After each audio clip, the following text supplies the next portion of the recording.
Imagine this. You are standing in a high-stakes meeting, or perhaps a competitive professional room. The air is loud. Confident voices are passionately debating a flawed strategy they barely understand. You hold the perfect answer in your mind, clear, logical, backed by cold facts. Your heart starts to beat faster. Every instinct tells you to speak up, to correct the error, to claim your place. But just as you open your mouth, a cold hand rests on your shoulder. It is Arthur Schopenhauer. He doesn't encourage you. He doesn't smile. Instead, he whispers a dark warning. The moment you prove them wrong, you have painted a target on your own back. What does he mean? You are only sharing the truth. You are only trying to help. How could your wisdom be your downfall? Because according to Schopenhauer, many social environments do not welcome intellectual pressure. The moment you expose a powerful error, you trigger discomfort, defensiveness, quiet sabotage. There is a silent wisdom in this camouflage. The most intelligent person in the room is rarely the one fighting to be heard. From the moment you enter school, you are fed a beautiful lie. That intelligence is a golden ticket to social acceptance, to admiration. You are told to raise your hand, to showcase your talents, to correct errors wherever you find them. But the moment you enter the real world, the illusion breaks. In the corporate offices, the competitive boardrooms, you quickly discover a harsh, unspoken reality. Visibility is a target. When you demonstrate deep understanding, people do not always respond with admiration. Sometimes they feel inspired. Sometimes they feel exposed. This is what Plato warned about in his allegory of the cave. The crowd does not always welcome the one who returns with light. Often, they would rather silence the truth-teller than face their own darkness. And the difference depends less on intelligence itself. It depends on how it is delivered. This is the cognitive paradox of a thoughtful person. The trait that solves the problem is the very trait that threatens the tribe. To survive in a society that values conformity over truth, you must learn the art of hiding in plain sight. That physical reaction you felt in that meeting was not random social anxiety. The sudden spike in your heart rate, the dry, tight throat, the heavy, suffocating silence before you even dared to speak. It was a biological deadlock. When you sit in a room and see a critical error being made by a senior manager or a dominant figure, your body is instantly caught in a violent, invisible clash between two of your most ancient survival drives. The first drive is the need for tribal contribution. Your brain screams, show your value, establish your competence. Otherwise, you will be seen as insignificant, pushed to the margins and left behind.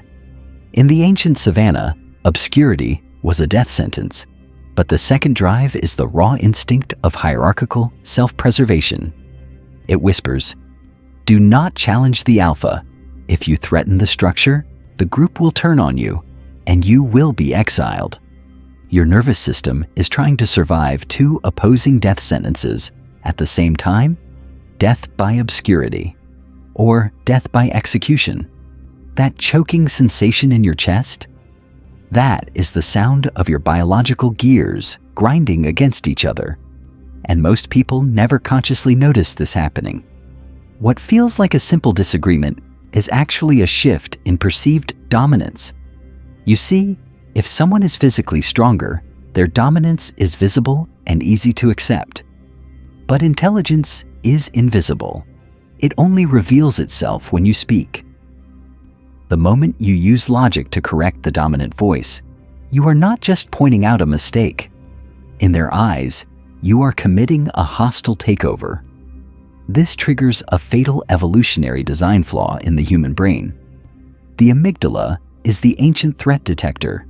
It does not know the difference between a threat to a belief system and a threat to physical survival. When you correct a powerful person in public, their brain does not register a logical correction. It registers a physical ambush. To their primitive biology, losing status means losing everything: access to resources, protection, life itself.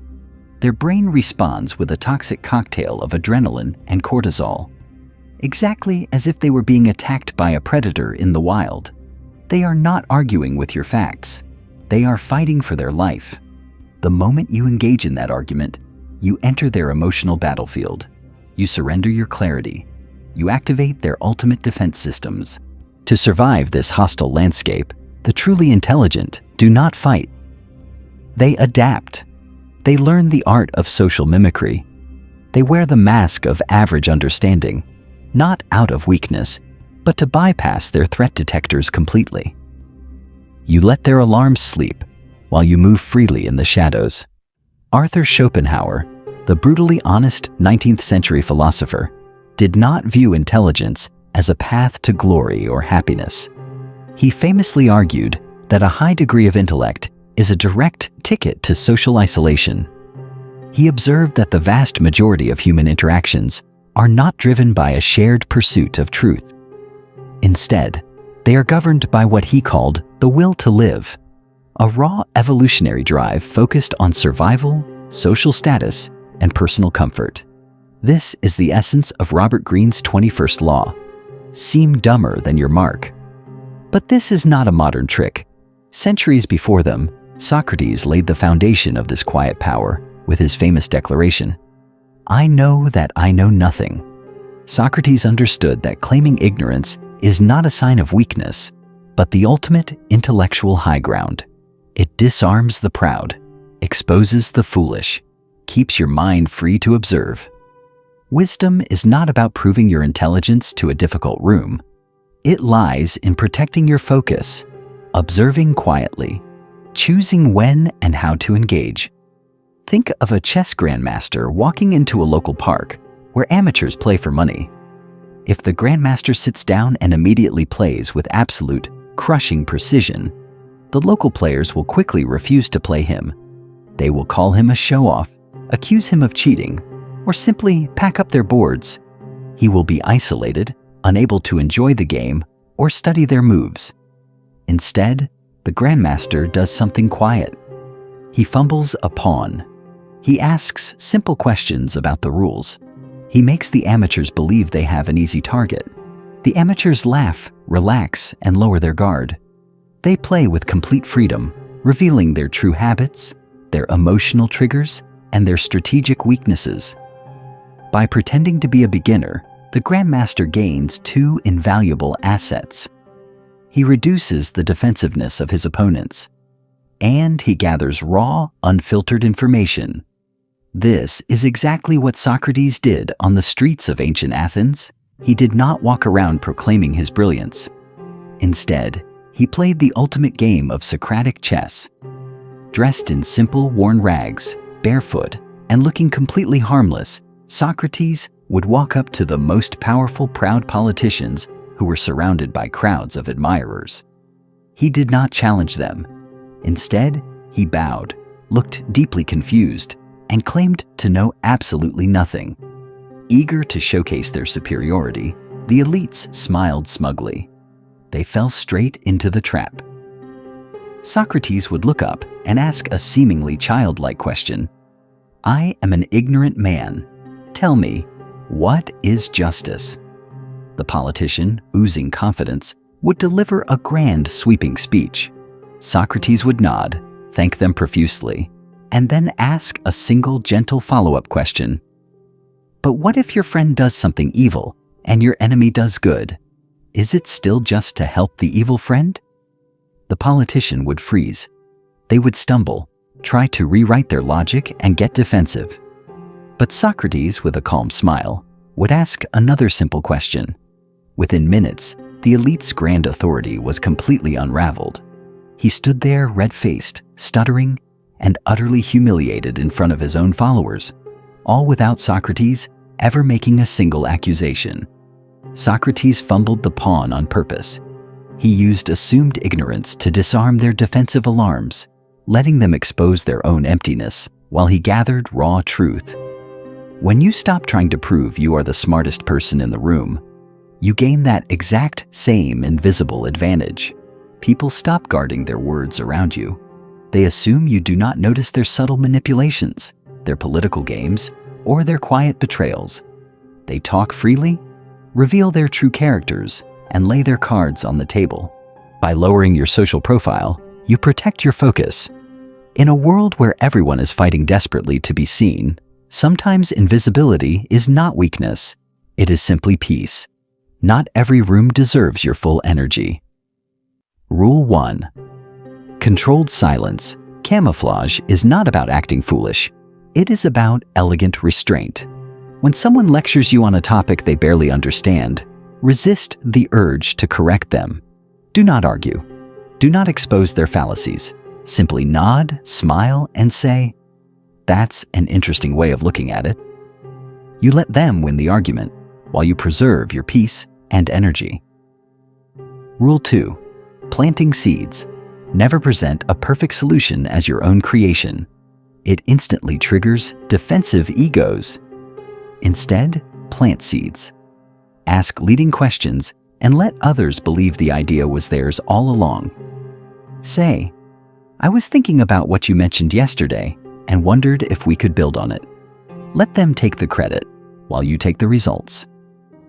Rule 3. Intellectual hospitality. Tolerate the ignorance of others not as a source of frustration, but as an exercise in observation. When people speak foolishly, do not judge them, study them. Watch how their cognitive biases distort their reality, like an anthropologist observing a foreign tribe. You are not shrinking yourself to fit their world. You are wearing a shield. Not every battle is worth turning into a lecture. The true measure of intelligence has never been about how many debates you can win, how many errors you can correct, or how many people recognize your intelligence. That is not intelligence. That is vanity. True, elevated intelligence is the ability to protect your inner peace at all costs. It is the realization that most social arguments are not really about truth. They are about identity, emotion, and the need to feel understood. By engaging in them, you're simply spending your energy on a battle that cannot be won with logic. When you learn to play dumb, you are not denying your intellect. You are recognizing that your mind is a private sanctuary. It is a flame that should only be shared with those who have the depth to appreciate its light, not those who will try to blow it out, because they are afraid of the dark. By choosing to seem average on the outside, you secure absolute freedom on the inside. You let the world chase the illusion of control, while you hold the quiet reality of truth in the shadows. If you have spent your life feeling like an outsider, constantly feeling the pressure to dumb down your thoughts just to belong, know that your silence is justified. You are not broken, and you are not socially inadequate. If you often feel out of place in loud environments, it does not necessarily mean you are superior to others, but it may mean your mind is searching for a different kind of conversation. Your ability to stay quiet when you know the answer, to smile when you could easily crush an argument, is not a failure of character. It is the ultimate sign of psychological maturity. It is your mind's way of protecting its most sacred asset, its sanity. Never feel ashamed of your silence. Never feel guilty for holding your cards close to your chest. You do not need to win every argument to protect your intelligence. Sometimes, the wisest thing you can do is leave a conversation untouched. Protect your focus, walk softly through the noise, and let your quiet clarity be your ultimate invisible shield.